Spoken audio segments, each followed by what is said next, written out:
Now we will start with logic functions. Logic functions are any functions which either give conditions, give logic, or give different circumstances.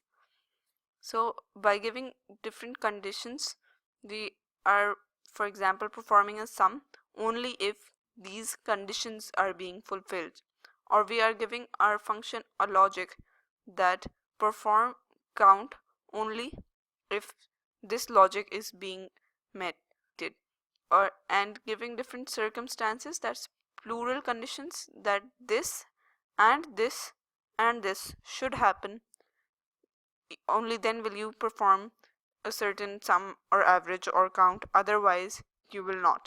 Alright, so you are putting this aspect of logic into your functions, otherwise the function will not be performing the sum if these conditions aren't being met, and so on. So to understand logic functions more, let's head on into a question and try to understand it. So here we have a data set that's name, product, and quantity, and then immediately you understand that this is probably a record of a company or a retail store. They have the name of their customers over here and the products which they are selling and the quantities which they have sold. So the first question says that we are giving a bonus to our loyal customers, and the criteria which we have decided for our loyal customers is that the customers which buy or purchase 5 or more of our products are loyal to us. So we need to show that who qualifies for this bonus. You can do this by going manually over here and visually trying to see who has bought 5 or more products. So you will go over here and type yes, and then see this, and then type no, and then no again, yes, and so on. But you can see that this is taking a lot of your time, and this is even a comparatively smaller data set. In your real life or even in your quizzes, you can get even larger data sets than this. So this is not the approach that you want to go forward for, and this will not get you any marks in your exams. What you need to apply over here is a logic function which we will introduce as the if function. So you will type equals to and then if this happens, that checks whether a condition is met and then returns you a value if it's true or false. So I have selected the if function, and now Excel is feeding me the next arguments which I need to put in this function. The first thing I need to put in is a logical test. That's the thing, that the logic or the conditions that we are trying to give or get, right? So the logic over here is 5 or more products. What we will do is we will select this. So we are asking Excel that this cell should have a value of greater than or equal to 5. Then you put in a comma and move on to the next argument that says value if true. Now if you are feeding in a number over here, then you don't need to put in inverted commas. Excel recognizes text only in inverted commas. So over here we just need to show who qualifies for the bonus. What we can do is we can write yes. If this cell has a value of greater than equals to 5, then show me yes. And then we will put in a comma and then put the value if false. So if this cell does not equal be greater or equal to 5, then you want no. And these inverted commas are necessary for Excel to recognize this as text.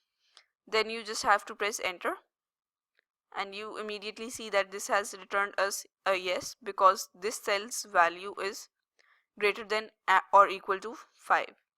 You can drag this formula down like this, and the formula has returned to you the yeses and nos that you need to know for the bonus qualification. So over here, if you see, this value is not greater than equal to 5, this is 4. That is why this is returning us a no. And similarly for 7, this is greater than and equal to 5, so we are getting a yes in return for this. So I hope you get the logic which we have created for this part.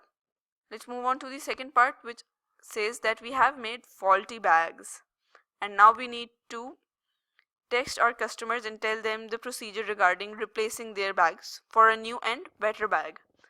So now we need to show who needs to get this text from us, and this who is actually the customers who actually bought a bag from us, not the customers who bought these scales or erasers, just our customers for our bags. So again, we are going to create this logical function by using the if function. Again, you will type equals to if, and now the logic test is whether this cell equals to bag or not, right? So you can say this cell equals to inverted commas bag, like this, and if this cell equals to bag, then you can get a yes in response, or you can write over here replacement text, or you can write, as the heading already says replacement text, you can write needed and comma, and if this cell is not equal to bag, then you will say not needed.